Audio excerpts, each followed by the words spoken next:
Oregon fans, what's going on? How are we doing? Thank you so much for tuning in to another episode of the Ducks Dish podcast. It is Tuesday, November 1st, 2022.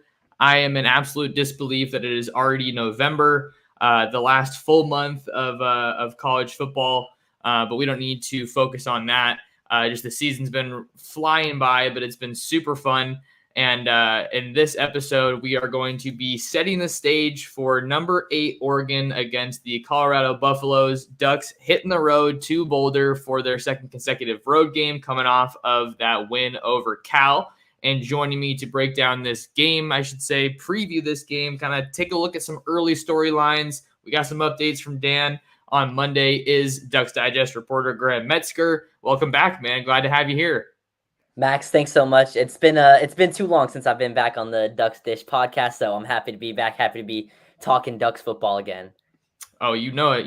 Well, we got some of our regulars in here. Gerard's here, my fellow San Jose native. We got Mikey G here. They sound excited. So, let us know how you guys are feeling about this Colorado matchup. Maybe some feelings about where Oregon is at right now as a team. Also have the first edition of the college football playoff rankings that are dropping this afternoon. I don't know if we'll have a show on that today, but we'll definitely have one tomorrow, if not today. So keep an eye out for that.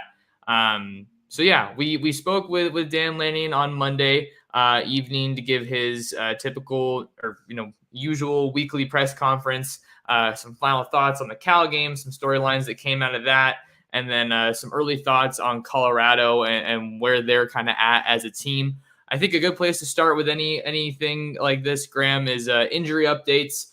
Ducks are fairly healthy heading into this game, but we did get some new stuff to work with from Lanning. It may not be much, but we're here to talk about it. As we all know, Chase Cota went down in the first half with an injury and did not return. And then Sam Taimani was not available for this game. And then Stephen Jones didn't play. He hasn't played since he's from Washington in week 2, but he was out of the boot and was, in his jersey. So looks like maybe he's getting a little bit closer. But this was the quote from Lanning when asked about that trio and kind of where they're at. He said, quote, "To be determined. All those guys are working to get back. Don't know how long some of those will go. We'll kind of wait and see. Don't want to guess too early." Interesting to hear that update after you have the weekend to, evaluate it, or all of Sunday, I guess. But I don't know. Let's just kind of dig into that a little bit and kind of, the picture at those respective positions. Yeah. So the one that jumps off off of that little list of those 3 players is Chase Cota, of course. He's been probably has the biggest role out of those players that were on this injured list that Lanning was talking about. And without Cota, and also Franklin had some injuries. He was up and down a little bit during the Cal game last Saturday. So it definitely becomes a question of who is Bo going to be throwing the ball to all the time. Last week against Cal, the answer was the running backs. Bo threw 10 passes and 2 touchdowns to the running backs, Whittington and Irving. So definitely Cota, to me, is the biggest impact of those injuries. Yeah, and so we're still waiting to see kind of what's going to happen there. I feel like because there's not a more definitive update today, maybe I'm leaning more towards thinking that we won't see Cota this week. And then just to talk about Sam Taimani, we saw a lot of Keanu Williams against Cal, and Lanning and Brandon Dorlus were both very complimentary of his performance. I think that was the most playing time he's seen as a Duck since getting to the college level. He was a part, of course, of that 2021 signing class. I believe he was coming out of the Fresno Clovis area, I believe. And let's see what we got here. So Sam Taimani with the D-line, not a huge hit for them just because they have some pretty solid depth there, which I think is awesome. You also have Casey Rogers there, Jordan Riley, some pieces that came over with Tony Tuioti from Nebraska via the transfer portal. Also have Brandon Dorlus there, like we mentioned earlier. So not thin at that position by any means. And then with Stephen Jones, it's been interesting because his injury was early in the season, but Oregon's offensive line hasn't missed a beat. Marcus Harper slides in at left guard, and then I believe they moved Ryan Walk over to right guard. and they've just seamlessly transitioned to that. So you got to feel good about where the offensive line is at. And then I was talking to somebody about this the other day, Graham. Stephen Jones's injury, in a sense, I don't know if it's appropriate to say a blessing in disguise, but because he has missed so much of the season, maybe the conversation starts to trend. Hey, you want to come back in 2023, give it one more go, because I feel like it's a little murky where his draft stock is kind of at right now. Yeah, it certainly hasn't improved since he's been missing all this time this season. I think even looking on a more short-term sense for Oregon, it is super helpful that Stephen Jones is getting ready to come back. Marcus Harper has been doing excellent, like you said, Max, in his spot. Ryan Walk has the versatility to move over to different positions in the offensive line, but when you start to head towards the end of the season, you've got your Washington and Utah, Oregon State, Pac-12 championship, and whatever dreams you have still. It's going to be so important to have not only multiple offensive linemen that can play at multiple positions, but that depth in case someone goes down. And I really feel like it's the same with Taimani. Yes, Oregon has players that can get it done on the defensive line, but that depth never helps. And it's a great time for those players to get ready to come back for Oregon. Can never be too deep at any position. Depth is always a bonus. Looking into some more recent notes from today, kind of been reading the tea leaves and looking at some reports. A couple of the Oregon outlets are reporting that DJ Johnson, Chase Cota, and Taimani were all not at practice today. And I think the only surprise there maybe a little bit is DJ Johnson, but he did exit the game a couple times against Cal, looking like he got a little bit shaken up at a couple various points, and he's still, even if he was hurt, he still played through it and was able to register 2 sacks against Cal. And I think Brandon Dorlus, the stat I saw for him that really popped was 9 quarterback pressures just by himself. So we're kind of tracking, the health of this team. They're in a pretty solid spot. Just to talk a little bit about the wide receiver position, without Chase Cota, we saw a lot more of Chris Hudson and Dante Thornton. And then Dan Lanning was talking about the wide receiver picture on Monday, and he was saying that we'll see some more guys there involved. He talked about how he liked what he saw from Chris and Dante, and then Josh Delgado is another player that's going to be getting some more run there. He's one of the more veteran guys that's been at Oregon for a while, but hasn't necessarily carved out a super significant role. But he went to St. John Bosco and IMG Academy, so I think there's definitely that background of excellence for him. We all know about Seven McGee entering the transfer portal. Not anything too new there after that initial report broke from Matt Zenitz yesterday.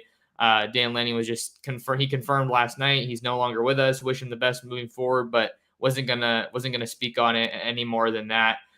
So second straight season now, Graham, Oregon's getting hit with a transfer, or intent to transfer rather, because the window doesn't open until early December. Seeing that Micah Pittman entered the portal last year and is now obviously at Florida State. Yeah, it's kind of that time of the year, Max, like you're saying, where players that are dissatisfied with their roles are starting to intend to hit the transfer portal. But one difference that I see between the players from Oregon wanting to leave between last year and this year is that those players that were leaving, Micah Pittman, he was also leaving, and there were a lot more injuries. I feel like the injury luck or just the conditioning of the Ducks has been much better this season. So it wasn't just that Micah Pittman was leaving. It was also Micah Pittman was leaving, and Johnny Johnson III is out for the year, and a bunch of other receivers are going down. So it definitely hurts to see good players like Seven McGee, hasn't quite tapped into his full potential yet, leaving before you can see that play out. But it's just a part of a competitive college football program. Good players are going to leave because they can't crack the competition or for whatever reason. So, it does hurt, but I think I'm definitely more happy in this year's position with the injury luck being a lot better. And we've got Dante Thornton. The Ducks have Dante Thornton and Chris Hudson, who both of them I would have expected to have better season than they have been having already. So this week could be a chance for them to really go off and show how deep the Ducks wide receivers are. Yeah, the loss of McGee leaves Oregon with 10 scholarship wideouts. A couple other guys we haven't seen too much from this year. You have Isaiah Brevard, who was an All-American coming out of high school in the Memphis/Tennessee area, kind of right on that border. and he hasn't seen the field very much. Kyler Casper in the 22 class, Justice Lowe as well. I think we've seen more of Casper than we have of Lowe, Isaiah Crocker. So there's some guys there for Oregon to work with. We saw the tight ends get really involved last week. Maliki, Terrence, P. Herbo got his first college touchdown after being banged up for much of his career. So that was refreshing to see. So I think that, and especially with the running backs, like you mentioned, I think that the running backs can also carry the load in the receiving game, the passing game, heading into this Colorado matchup as well. We had another update that may be worth just touching on a little bit. Jeff Bassa, who we know was ejected for targeting last week, his targeting call was appealed and denied, very cut and dry. When Lanning was asked about that on Monday, and I think it was more so probably about protecting Bassa just with the way that he actually ended up hitting the guy. Some of them can be a little bit of a toss up with, the defenders just trying to be low and then the offensive player lowers their head. So it can be a little murky at times, but Ducks are going to be without Jeff Bassa in the first half of this Colorado game. And I think one of the trends of this game, kind of a storyline that you and I were talking about, Graham, before we hit record, was this is an opportunity not only for them to dominate, but, kind of tweak some things. And then like we saw against Cal, hopefully a little bit earlier, I would think, get some of those younger guys in, some of those developmental guys that you just want to get ready for next year or maybe later in the season. Yeah, and specifically looking at the linebacker position, I feel like it might be one of Oregon's most shallow position groups on the team, offense or defense. There were questions, there are still questions about Oregon's secondary, but at least there are a lot of guys to step up at cornerback or safety should one go down. At linebacker, I don't feel that comfortable, and definitely I feel like Jeff Bassa is the strongest linebacker on the Ducks right now. But over Noah? Oh, well, not over Noah, of course. Noah is really special at rushing the passer, and I feel like Jeff Bassa a little bit more times can be hanging back in more of the coverage role. He came over from safety, so that makes sense. Definitely not over Noah. I'll stop myself. Thank you for helping me out there. No, you're good. But I'm excited to see who lines up alongside Noah. Obviously, you have Justin Flo as well. Both those guys I do feel are more prone to go after the quarterback. So I'm looking at LeDuc. I'm looking at Keith Brown to be the more coverage linebackers and show, like we were talking about, like we've been talking about, this is a great game for Oregon to show their depth, for players to get a chance to go ahead of others on the depth chart and really just keep it a competitive nature around this game for Dan Lanning's guys and feel like, this isn't just a game against the basement of the Pac-12. This is a game to show that you can play against the top teams in the Pac-12 and beyond. Yeah, I couldn't have said it better myself. And Lanning was asked just about kind of how the team has handled complacency and what one of the questions that he was asked was, what is success going to look like for this team this week? And it was a one-word answer: win. Like that's all they're looking for. And that's all that's all you can do is just focus on the game that's in front of you. Don't want to get ahead of yourself with that game against Washington looming next week. Going to be back in Eugene for that one. So I'm super stoked. I feel like I said that on the pod like 5 times. Can you tell I'm excited? But that's going to be a great time. And Colorado definitely, not the most talented team, but they gave Oregon a little bit of trouble last year at home. Even though, it's not the same team now. They kind of got a lot of their top options rated by the transfer portal with Brendan Rice going to USC and then Christian Gonzalez going over to Oregon. As we all know, he's been thriving as the lockdown corner for the Ducks, had the first blocked field goal for the team since 2017, I want to say. But yeah, I think that you said a lot of good stuff about the backers. We'll see if we can see more of Trevin Mae. He looks like he's playing with his hand in the dirt now, so his role has shifted a little bit this season, and I think he's been someone that I've been excited about for a while. Maybe we'll see more of him. Let's see here. I have something we'll get into on the other side. We're going to talk about Oregon's dominance in the middle 8, but we're going to go ahead and take a quick break for those of you listening to us on the podcasting platforms. Don't go anywhere. We got more Oregon football talk after this.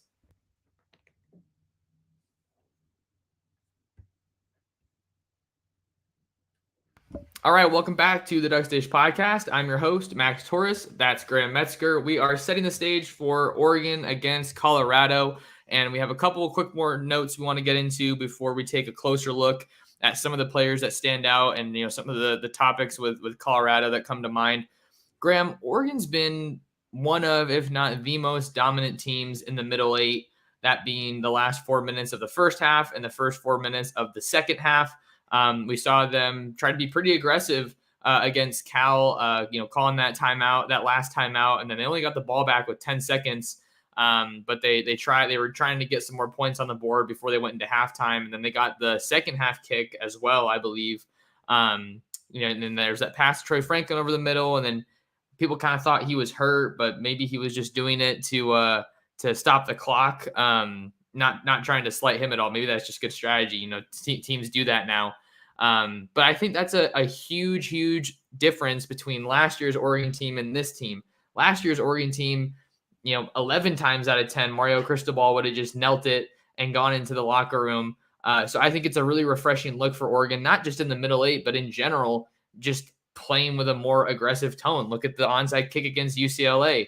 And I think that you want to win the middle eight, but I know that Dan Lanning said he wasn't satisfied. The team isn't satisfied because you want to start fast and finish strong as well. And that's something that they've had a little bit of trouble here recently. Yeah. One thing, if we're going to compare the Lanning team to the Cristobal teams, which is always puts a smile on my face this season.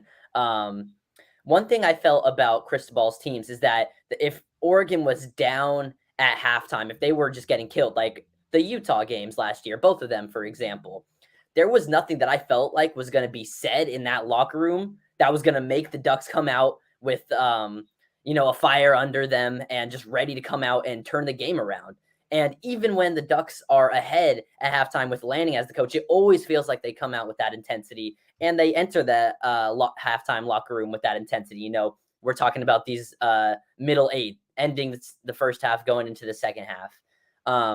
So it is always good to see the intensity. And even against a team like Cal, who is not one of the strongest in the Pac-12, it's inspiring to see the aggressiveness at the end of the first half, like you were saying, Max. But one thing Lanning harped on in his press conference yesterday is that our team knows we have better football to play. That's one way that they're staying locked in through these games against maybe the lower tier opponents in the Pac-12. They know that they can play better in starting the games, in finishing the games. So even though the Ducks are one of the best, if not the best teams in the nation in that middle eight, Lanning is keeping his team focused. Yeah, you can't get complacent no matter what it is. And that was one of the tones that we really heard from the Ducks, particularly on the offensive side of the ball after the game against Cal. I think I just keep thinking back to it, Graham. Nearly 600 yards of total offense, and they got blanked in the first quarter. And you have Bo Nix and Alex Forsyth just both, conveying that they know they can be better and that they could have done even more. 7 straight games with 40 or more points, but I think the garbage time points given up by the defense are, I don't know if I'd say concerning, but it's certainly something that fans aren't happy about. I know the players aren't happy about it. The team's not happy about it. And that's something that they're looking to clean up. But it's part of what makes it hard to get a good feel for this Oregon defense so far. But they've shown that they're getting better at getting pressure on the quarterback and they're getting takeaways, which I think is super important. One of the other updates that we got today, last one I want to touch on before we take a closer look at Colorado, Graham. Troy Franklin was reportedly working in punt return at today's practice. That, of course, probably being because Chase Cota wasn't at practice, and he was one of him and Seth McGee were one of the primary punt returners. So I'm all for it. I mean, the more touches you can get Troy Franklin, I think the better. I don't think that he maybe has the speed of Seven or maybe even Chase. I think that he's, craftier than Chase. They both have really good hands, but he's a little bit more of a playmaker. We saw Chase have that touchdown against Stanford at the end of the first quarter in that game, which was certainly something to watch. But I mean, that's kind of how I feel seeing this development. The more touches you can get for Troy Franklin, the better. But I will say, maybe a caveat with that is that you don't want to risk him taking additional hits, especially because you're already without Cota. Yeah, I think the bottom line here is that the Ducks are short at kick returners and punt returners, Of course, like you said, Max, there's nothing wrong with getting the ball in your hands of one of the best, if not the best playmaker on the Oregon offense in Troy Franklin. Given the right blocks, there's no reason he couldn't take a punt or a kick to the house. He's got the speed, maybe not that top tier speed, but he's got the athleticism to take a kick to the house. But the bottom line here is that the Ducks are short at kick and punt returners. That Seven McGee transfer or intent to transfer hurts the most in this category. I know Lanning he really takes special teams personally. He said when he was looking at Colorado, he looked at their special teams first to see, and he said that they have quite a good effort there, and that's a good way that he checks out the teams he's scouting. But basically all I see is that the Ducks are hurting at kick returner, and it'll hurt even more if Troy Franklin were to pick up an injury, like you said, because there's a lot of blocks, there's a lot of tackles flying around on kick and punt returns. Yeah, and I think maybe this is an opportunity to get some other guys more involved in the return game. I want to say Sean Dollars might have been involved at one point. I could be wrong, but both he, Bucky Irving, Noah Whittington, they all have really, really good speed. It's particularly Noah. I think he's someone I've been really impressed with his breakaway speed. So we'll have to see how that carries over. Maybe it's just something they're trying out, but that's what something like this game is good for. You throw something like a kick return role, a specialist role at Troy Franklin, and you see how he handles it, how he handles that along with his typical wide receiver duties. You maybe are able to work some more guys in some unique spots, try out some new formations. So it almost feels like kind of a scrimmage, but I also don't want to say that completely because the Oregon team isn't taking this game lightly, and they didn't take the Cal game lightly. And someone else also mentioned that I think it's been a while since Oregon was in Boulder, at least with the current roster. So like not that many people have experience playing in Colorado, which we know about the elevation, we know about the weather. It's going to be colder there, I bet, than what you would normally have in Eugene. It's been like in the mid 50s here in Southern California when I've been waking up, and it definitely has me missing the Pacific Northwest for sure. So that's just another factor, and kind of just some other thoughts that come to mind when we're kind of setting the stage here and thinking about how Oregon's approaching this game and how they can use it to try to get to where they ultimately want to be. Yeah, I think, Max, on your point, I think Christian Gonzalez is the only player on Oregon's current lineup that's played in Boulder. So that elevation will definitely be a factor. And because Oregon has had a tough time starting their games, like we said last week, putting up 0 in the first quarter, I would not be surprised if Colorado had a lead at some point in this game. I wouldn't be surprised if they got out to a lead at first, and maybe Oregon brings it back in those middle 8 minutes like we were talking about. Yeah, it's gonna be a fun one to watch. Mikey G saying high 50s, partly cloudy in Boulder. One funny note that I wanted to include earlier in the show, actually, I'm gonna see if I can share my screen here 1 second. I tweeted out who's gonna be on the broadcast crew, and Oregon fans were not happy about this. So in case you guys aren't watching on YouTube, Oregon Football Max Torres is where you can always find us. Mike Monaco is going to be the play-by-play. Mike Monaco, I don't know how to say that. Sorry if it's not right. Rod Gilmore, analyst, and Tiffany Blackman, sideline reporter, will be on the call for Oregon against Colorado, which is airing at 12:30 on ESPN this week. And some of the responses and quote tweets that I got from this were pretty funny. I mean, it's just pretty astounding to see one fan base just absolutely roast Rod Gilmore. I think that's the one that most people have problems with. So I'll just read some of these responses. One of the funnier ones: why am I being punished? Thank God I'll be at the game. Mute and turn on the radio broadcast. Really don't like Gilmore. Guess I'll be watching on mute, I guess now. Some people were asking about the Spanish broadcast, I think. Don't forget to mute the broadcast this weekend. So yeah, I mean, you can see some of these, and they're just pretty funny. This one, Eugene Levy, cracks me up. But yeah, I don't know. People aren't the biggest fans of Rod Gilmore. Yeah, and he went to Stanford and UC Berkeley, so I understand, and I think just the reason is because he comes off harsh on the Ducks, and when announcer, color guy does that time and time again, and he keeps on getting booked for Oregon, the fans start to notice. Yeah, so that was just a quick note. We'll hopefully people will be at the game and maybe find alternate ways to enjoy it. We'll have our how to watch, stream, and listen to the game story posted later today on Ducks Digest. So we'll keep you up to date on where you can tune into the game, your various ways you can do that. But Graham, before we get out of here, we wanted to take a closer look at some of these Colorado players to watch. Obviously, it's been a rough go for Colorado so far on the season. Just 1-7 overall, 1-4 in Pac-12 play. The only team in the only win they've gotten is against Cal, which was a 20-13 win in overtime at home. But they're coming off of a close loss to Arizona State, 42-34, and then 42-9 loss to Oregon State the week before that. So just kind of give us some of your thoughts and maybe some of the guys that are standing out to you ahead of this game. Yeah, one thing that I realized when doing research on Colorado is a lot of the players that are stepping up and making plays for them right now were kind of buried in the depth chart before. They have an interim head coach right now, Mike Sanford, and he's just been digging through the depth chart, it feels like, and finding some of the hidden gems for the Buffaloes.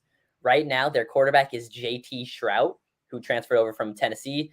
Their starting quarterback is actually true freshman Owen McCown, which is the son of Josh McCown, NFL quarterback. You know, he bounced around from quite a few teams. I know he was on the Eagles for a little bit, but JT Shrout, he came in at the very end of the third quarter in their one win on the season, and he's produced scoring drives on 3 of his 4 drives, through the game-winning touchdown in overtime. JT Shrout, solid quarterback. I think a little bit underrated just because he hasn't had a lot of chances this season. They are also pretty beat up at running back. So expect to see Deion Smith as the main running back. He's been kind of on the Colorado roster for a few years now. And just last week, he had his first start. He went for 24 rushes, 111 yards, and a touchdown. So definitely a strong running back. Just a lot of these guys are hungry, you know, Max. They really are taking advantage of whatever opportunity they got. And for the Colorado players, a game against Oregon is probably the biggest stage they'll get for the rest of the season. So I just think, you know, definitely something to keep in mind when looking at these players, and they will probably play harder than they might usually. On the defensive side, they've got Josh Chandler Semedo, who transferred over from West Virginia, and he's been a killer. He is top of the Pac-12 in tackles per game, or he's top 5. It's a talented team, and I think they're just figuring it out. I think the one win on the season is a bit unfair for Colorado. They're just, you know, with the new interim coach. Yeah, so they have some guys there, and you know it's an uphill battle anytime you let go your coach at the time that they do, and it was already so rough. You know, a couple of the other head coach firings that we've seen this year. You have Herm Edwards at Arizona State staying out west in the Pac-12, and the most recent one I think was just yesterday was Brian Harsin getting canned at Auburn. So we got to follow some of the head coaching candidates there, but I know that Alex Fontenot is another name that he kind of sticks out for Colorado, but I'm assuming since he's not getting as much play, maybe it's because he's banged up. Yeah, I wasn't sure if he's going or not. It seemed like leaning on the not side. Okay, yeah, so that makes sense. And with the quarterback room, you know, JT Shrout has had some rough goings so far this year since transferring over from Tennessee. I think I was looking at Colorado at some point earlier in the season. And I was like, wait, JT Shrout, wasn't he at Tennessee?